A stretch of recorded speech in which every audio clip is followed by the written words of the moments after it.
Buenas tardes, vamos a retomar los temas que tenemos pendientes. Si recuerdan de la clase pasada, del video anterior que les subí, trabajábamos con bloques de una sola malla, es decir, donde solamente había una corriente, ¿no? Y aquí podíamos tener un componente y aquí podíamos tener otro componente. Eso era lo que trabajábamos en el video anterior.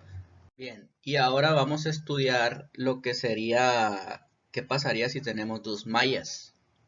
Si recuerdan el video anterior, tratábamos un poco sobre la ley de corrientes de Kirchhoff, misma que se va a seguir utilizando en este sistema. Aquí ya les representé de forma visual lo que es un nodo, sería este de aquí, en el cual hay una unión entre un componente y otro componente, tal como la definición de nodo, el cual nos dice que es la unión de dos o más componentes. Bien, siempre que haya un nodo en estos sistemas, va a existir una división de corrientes por la ley de Kirchhoff, donde me dice que la corriente que entra va a ser igual a las corrientes o las corrientes que salen. En este caso entra una corriente llamada I1 y salen dos corrientes llamadas I2 y llamadas I3. La corriente I3 es la que va a estar en la segunda malla, es la única corriente que va a estar por aquí. Por lo tanto, la corriente que haya en el componente, vamos a llamarle componente A, y la corriente que haya en el componente B, puede ser uno o varios componentes, pues va a ser la denominada corriente I3. Muy bien.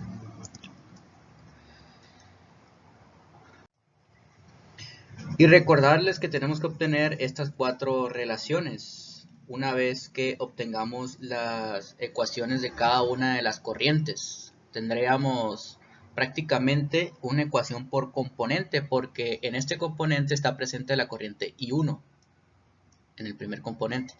En el segundo componente o cantidad de componentes va a estar presente la corriente I2, mientras que en el tercer y cuarto componente va a estar presente la corriente I3. Por lo tanto, tendríamos una ecuación de este componente, una ecuación de este componente, de este otra y finalmente una ecuación de este otro componente. Bien, cada uno de los componentes pues va a depender ciertamente de su ecuación característica. Por ejemplo, por ley de Ohm podemos denotar que la corriente en una resistencia pues va a ser igual al voltaje sobre la resistencia. Sin embargo, aquí los voltajes en los componentes donde están, por así decirlo, hay una caída de tensión, pues va a ser determinado por esta ecuación para el componente que está en la primera malla, donde el voltaje pues va a ser el voltaje de entrada que tenemos en este punto menos el voltaje que hay en este nodo. Y para el componente que tenemos en la segunda malla, pues va a ser algo similar. El voltaje que entra en este caso es el voltaje del nodo y le vamos a restar el voltaje de la salida, tal como está aquí.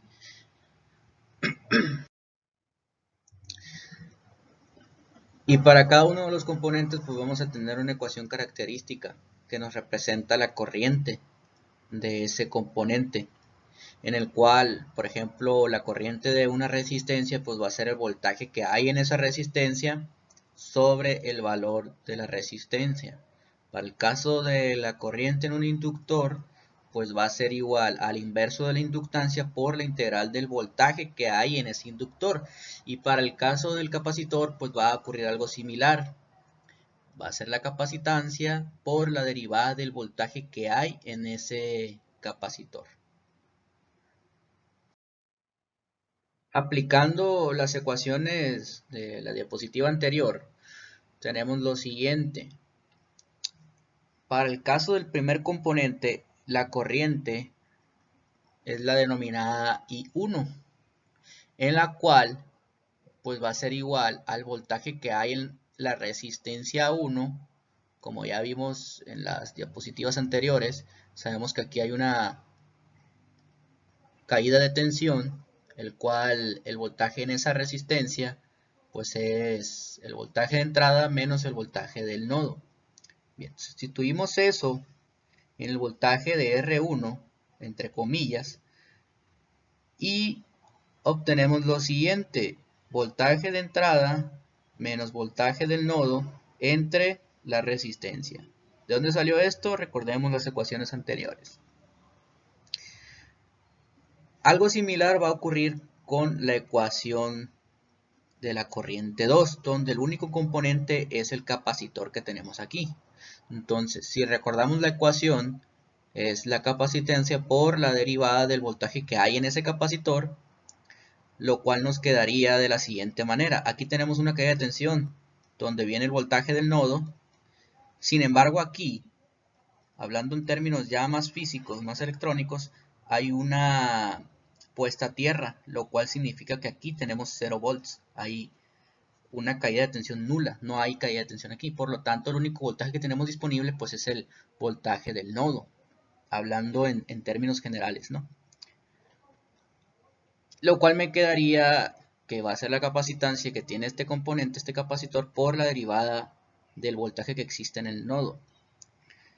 Ahora bien, si recordamos la ecuación de la ley de corrientes de Kirchhoff, donde la corriente que entra es igual a las corrientes que salen, pues también podemos decir o despejar que la corriente I2 pues va a ser igual a la corriente I1 menos la corriente I3, que es exactamente lo que está aquí. Ahorita vamos a ver para qué se hace esto.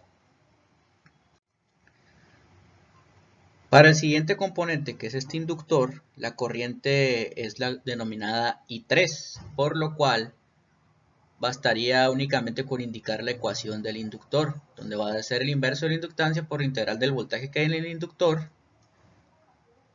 Y el voltaje que hay en el inductor está determinado por esta ecuación, donde ya vimos un poquito en las diapositivas anteriores. Repetimos que es el voltaje del nodo que está presente en este punto, y en este otro punto tenemos el voltaje de salida. Hay una caída de tensión, por lo tanto es una resta, y me quedaría de la siguiente manera, esta ecuación que tenemos aquí.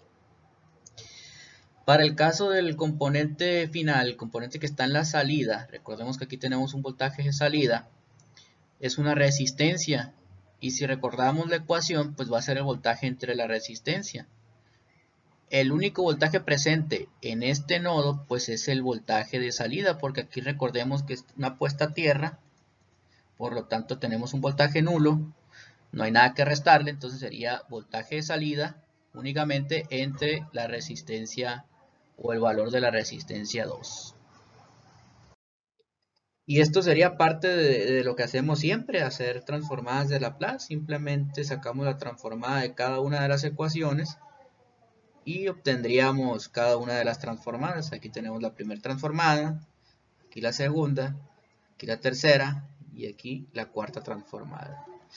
Y recordemos que vamos a obtener unas relaciones, entonces hay que dejarlo de esta manera las ecuaciones para evitar problemas y que se nos haga un poco más fácil el trabajar con estas ecuaciones, para que al final podamos fácilmente obtener las relaciones, las 4 relaciones que vimos en el primer video. Para recordar un poco sobre el primer video, pues aquí les puse las 4 relaciones que tenemos que obtener, donde es la corriente I1 sobre el voltaje de entrada. La siguiente relación sería el voltaje del nodo entre la corriente I1. Tercera relación sería la corriente 3 entre el voltaje del nodo, y la última relación sería el voltaje de salida entre la corriente 3.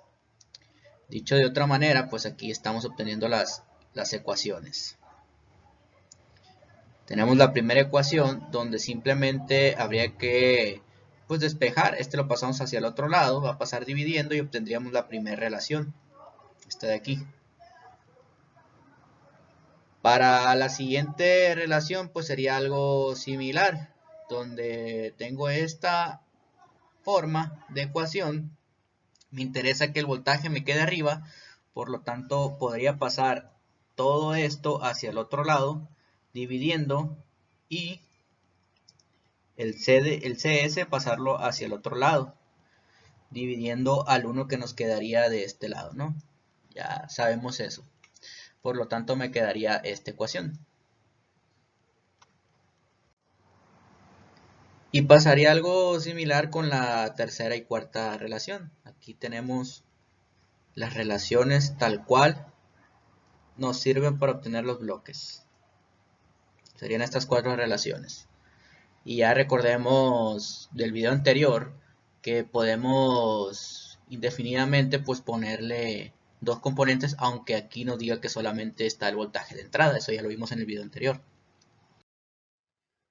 Y para obtener los bloques de cada relación, pues va a ser algo similar a lo que veíamos en el video anterior, en el cual lo que está del lado derecho de la igualdad, pues es lo que va a ir dentro del bloque. Lo que tenemos arriba en la función de transferencia, pues es la salida. Y lo que tenemos abajo vendría siendo la entrada, que en este caso está denotado por dos términos: el voltaje de entrada y el voltaje del nodo, donde el voltaje del nodo está de forma negativa, por lo tanto en el punto suma que pongamos pues debemos de meter el voltaje de entrada positivo y el voltaje del nodo de forma negativa.